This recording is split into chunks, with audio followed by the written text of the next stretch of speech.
Yeah, what's good? Welcome to the news. Welcome to the news. Welcome to the news. Welcome to the news. Welcome to the news. Welcome to the news. Welcome to the news. What's good? Hey, so what do you think would happen if you just tried to rent a church randomly and then you tried to open little black holes over the top of the church at night just to do weird things and have little ingredients come together, but basically opening black holes over the top of the church and creating little portals, space portals through time, opening fabrics of space to be able to make little wormholes, to be able to conceptualize traveling to different mentality zones. Yeah, that's what this podcast is trying to be all about. I suppose you could say, yeah, and the intention is to try to remember to advertise that we are trying to do news that is sort of like witchcraftery, but a kind of a joke, and it's like a church service at night. Oh yeah, it starts at midnight every night, that's when it's released, and since this is when the news is released, that is how we're trying to be associated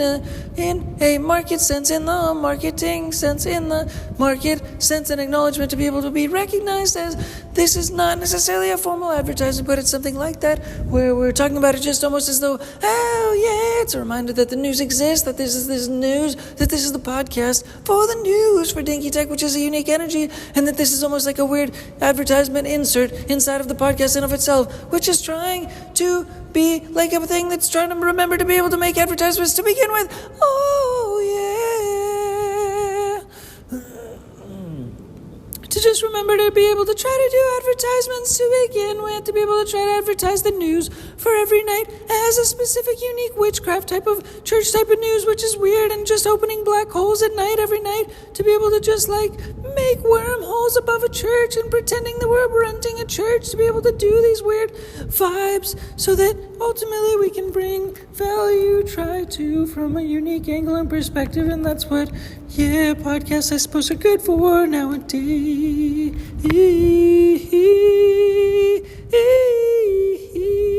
And this is not exactly a formal advertisement. This is still the podcast, but it's a conceptualization to be able to add advertisements for the podcast in of itself into the world, to be able to try to actually advertise the podcast so that hopefully it improves on also the front of making sounds. And then at the same time, like, you know, you just unique elements, like including adding Zooms and such things with people that are like soothsayers, for example, and soothsayers, because that in a certain respect is able to try to contribute to the interest to be able to do more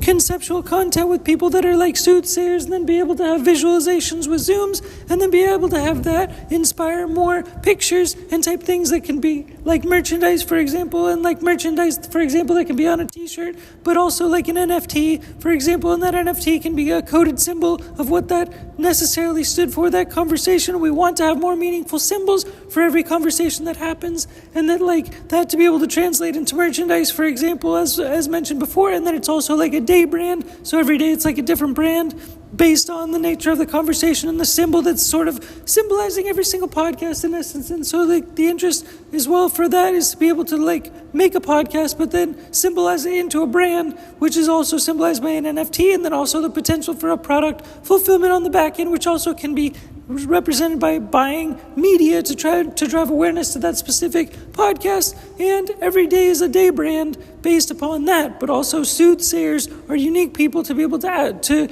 connect with and be able to interview for something super unique that like rips a hole into the black hole that's above the church. So every day the things that go into the black hole are also things that conceptually become a brand and can be released into the world into like a day brand, so that you've got an NFT, you've got clothing, the in-print on-demand form, and you've got a day brand in essence from every single podcast. So it's like an advertisement, a shout-out, a reminder all at the same time to do that. And one example, for example, today is an interview that was looked at with Ray Kurzweil. That was Ray Kurzweil is an interesting guy who's worked for Google for many years, and he's also an AI specialist since the 90s, and he's predicted many of the ways that AI has unfolded as time has passed. And yeah, and in essence, so what he is also predicting is that it's possible to be able to upload consciousness into the cloud, so that it's possible to be able to not like live forever, but something like that. Like, it's like basically like forever as long as the earth continues to exist. It's possible to upload your consciousness from his perspective, and he has like a good open-minded point of view and perspective on how to view the world, because from a scientific standpoint, he's got a very interesting conceptualization of how it's also possible to be able to recreate resources using 3D printing and AI development so that food can be able to be printed and created through using artificial intelligence and all things like this, so the resources are in essence abundant because they can be recreated through the intelligence that is able to be recreated at the speed of science, which is an overwhelming rate of developments after all. As opposed to many scientists who predict things who aren't necessarily privy to the nature of the speed and the momentous nature of energies to be able to like predict effectively and efficiently how things and resources are actually unfolding, when the nature of science and the speed and velocity of actual energies are being tracked in a significant momentous way by Ray Kurzweil. And that also is what develops the hypothesis that in upcoming years that it's possible with a little bit of health to be able to contribute to longevity, to life, that it's possible to upload consciousness and the mind into computers and into the cloud, so that the long-term element of living forever and being immortal in the cloud is possible, because you can upload a soul, you can upload a brain and all of the finite details that have to do with the brain, so the consciousness can be transposed into a machine after all, or outside of the body, to be able to allow for a greater purpose to exist and carry along. Oh yeah. And by having this potential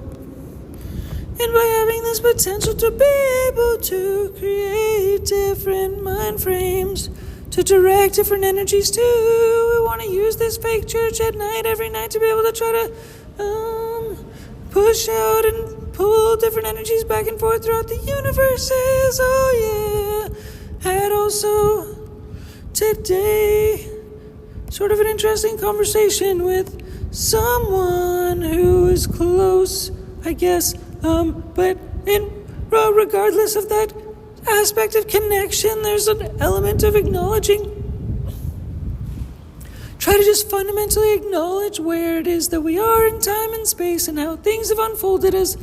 the past is in comparison to the present, in comparison to the future, and really just acknowledging, trying to not only acknowledge spiritual finance in the nature of how it connects to the monetary energy system, and also philanthropy energy, and how it's ideal to be able to focus on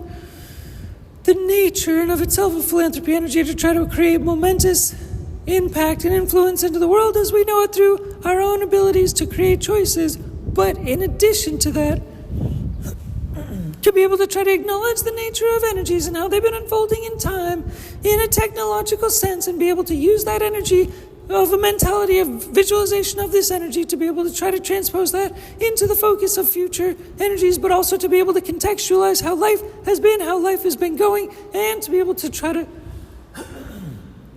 visualize that in life it is necessary to acknowledge and appreciate how it is that we've been standing to where we are today, and how we are sitting in the middle of energies that are very significant and influential as our own time and presence in the nature of time and existence is happening as we currently are, to be able to get an idea and basically peg our mindset to an acknowledgement of the nature of motion, of energy and of itself, and be able to acknowledge that energy and how motion through technology is unfolding at rapid rates that are exponentially increasing and crazy to actually look at and just watch the statistics of them as they grow on top of each other, which is way more momentous than very many statistics that are out there that have to do with any stock markets or any momentous,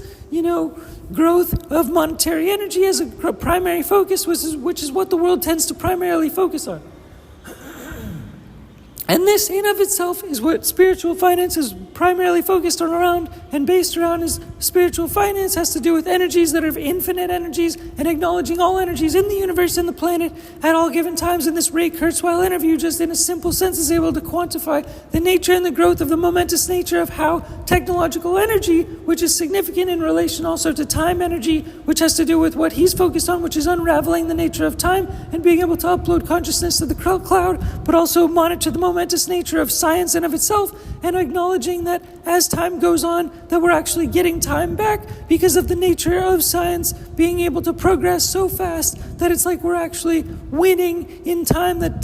the progress of science is faster than the unfolding of time in of itself, so that we're actually winning in time in the future. It's sort of an interesting postulation or acknowledgement or hypothesis that he poses, which is peculiar for sure. So it's just very interesting to acknowledge very many energies, such as within this article, within spiritual finance. That's the nature of what spiritual finance actually is, in terms of what this podcast actually is, in terms of what Dinky Tehc actually is. Dinky Tehc is a symbol of energy that is infinite energies, that then in essence is being able to acknowledge all these energies for people on planet Earth, to be able to acknowledge these energies so that they sit with these energies and acknowledge that they're way more momentous, rapid, significant, outlandish, nutty, incredible, crazy, momentous, berserk, bananas energies that are all around us, to be able to definitely be able to compare that to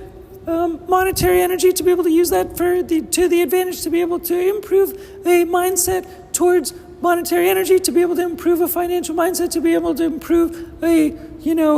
mindset that is an outlook on the world, to be able to improve the whole process, to be able to just improve the nature of momentous energy acknowledgement, to be able to become one with those energies in energy acknowledgement, and really sit down and see the rapid nature of the unfolding of time and space happening through the acknowledgement of technology, and science unfolding through technology at the rapid, momentous, exponential nature of growth within computers and computer nanotechnology that's exponentially expanding the numbers, that it increases the nature of the unfolding of humanity just through those specific numbers that are exponentially growing on a day-to-day basis in the billions and the billions, to be able to rapidly make phones that exist today to be able to exist 20, 100,000 times more powerful, and then also become smaller as well, increasing this significant and potential exponential visualization, so that it's in essence like the size of a blood cell that is the size of your phone today, but 100,000 times more powerful, and also the size of a blood cell, which is pretty nuts and intense, because that can also be added upon as time continues to go on. So this is really just a rapid continuum, time unfolding and energy unfolding scale, which is absolutely worth acknowledging, because monetary energy as a whole in of itself, as it is today, is pretty almost insignificant in comparison to these other types of momentous energies. And that is the conclusion for today, is just to be able to contextualize all these things into one space and place just by really looking at all these other energies. And that's the nature of spiritual finance in of itself, because the nature of the infinite is really a burden on the mind. And that's what we have to try to do, is at least try to visualize, so that we become one, and we be able to try to focus on what is seemingly the most important energy to Dinky Tehc, which is philanthropy energy, so that all people are cared for, all people are looked at to be able to be cared for as a priority, by acknowledging these energies now and looking at these energies now and acknowledging how they influence and impact our whole lives now, every single person on the planet now, so that every person is cared for and their well-being is kept and treasured and preserved and looked at as something worth treasuring, as it is supposed to be, as it organically should be, as it necessarily would be ideal for that to be, for every single human energy to be looked at as the most precious item that can possibly exist. And that is what is going to be the conclusion for this wormhole ripping above the church tonight. And so we'll just kind of leave it there, because that's the end of the wormhole ripping nature of things. And I'll put the link for that article in the description of this little podcast situation blurb. Oh yeah, thanks again, Dinky Tehc. Good night. Bye.